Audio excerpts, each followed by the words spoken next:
Alex went to HFTC, and You went in the lane, huh? yeah, and I think Halliburton was showing off this paper they're writing, looking at AutoFrac, and they wrote this paper on SPE on improving consistency and control in completions. You know, we're in the business of data and completion, so obviously AutoFrac is not something that's new to us. What's really interesting in that paper is how involved, like, because a lot of times, like when we, that's something that we enable at Colbor, right? Because since we detect a lot of events on Frac, we can kind of share the event on the network, and then different systems can kind of collaborate by just ingesting those events and acting on it. In this paper, it's really kind of more of a closed system, right? With Halliburton. Can we name them? We just did. Okay. Where it was because the instruments were doing about automated control on the pump rate set points executed average per stage. Yeah. Sounds really high to me, but the same manual, if it's per stage, sounds really high to me, but maybe I'm wrong. It's 1,300-ish manual, and AutoFrac did 17,000 on average. Do you want to talk to that a little bit? They want a certain slurry rate. They're like, I want 30 barrels per minute, and they see the pump change or whatever, so it's creeping up, and so they're watching the pressure, and they're basically just adjusting this all the time. And so I think that's kind of like the interesting part, because that's the output, right? And part of the challenge is that the pump rate changes. So even on the slurry rate set points, they say that they got about 32 adjustments, whereas AutoFrac was at like 4. Yeah. The one thing that I thought was neat is the idea of using like lane control for a car, for example. You know, if humans driving, you look at it and you kind of do manual twitch adjustments. It's like looking at how many tangents are in a circle versus a smooth curve. You know, if you ask the machine, keep me perfectly in between these two lanes, it'll make tens of thousands of adjustments versus your 500 or whatever it is, because it's doing slight tweaks to hit it off. Paper that I found neat was the figure 1 versus variability in execution. You see some yellow dots and some blue dots describing the difference between day shift and night shift in pressure versus depth.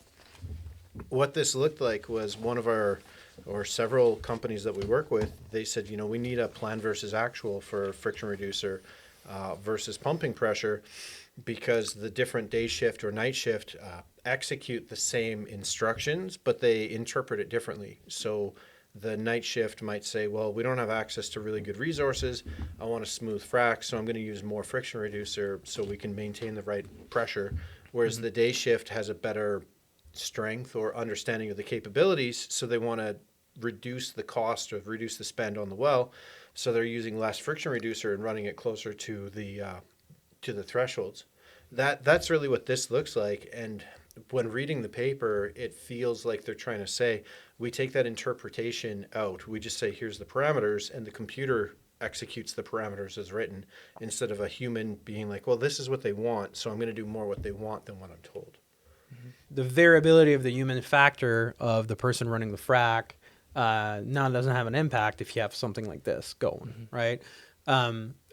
What I'm curious to see is the next step from that. And that's actually the harder step, is the fact that this is a very stochastic environment out there, right? The reason why they're paying guys to be out there is they bring all their experience with them, so that when, you know, there's some reaction from the rock that is not expected from the beginning of the pad or from the design or from the, you know, the information that you have before you start, that they kind of have a pattern on how to deal with it and go about it. Yeah, they can make decisions. Yeah, and this is where, like, a system like that, that's nice that they can kind of automate it, put some threshold, and get it to find. And, you know, because when I see certain fine-tuned stuff, I'm thinking, okay, it's just the Tesla running down a straight road.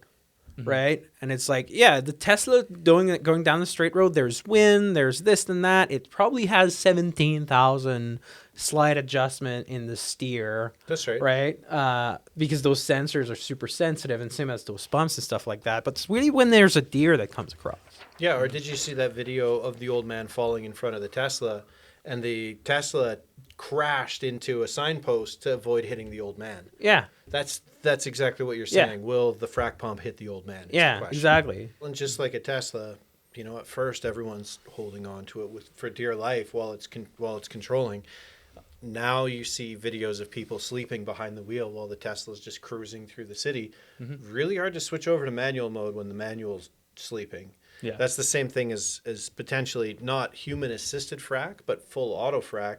If everybody in the data van's having a little, okay, we hit the button, let's go for our break. It's really hard to swap over to manual control at that point. Yeah, and I think this is an extra step though. Like to me, like, I mean, we're just blurring the line between human, like machine assisted human fracking and human assisted machine fracking, right? Data in hand, we rock the bytes and we'll take a stand.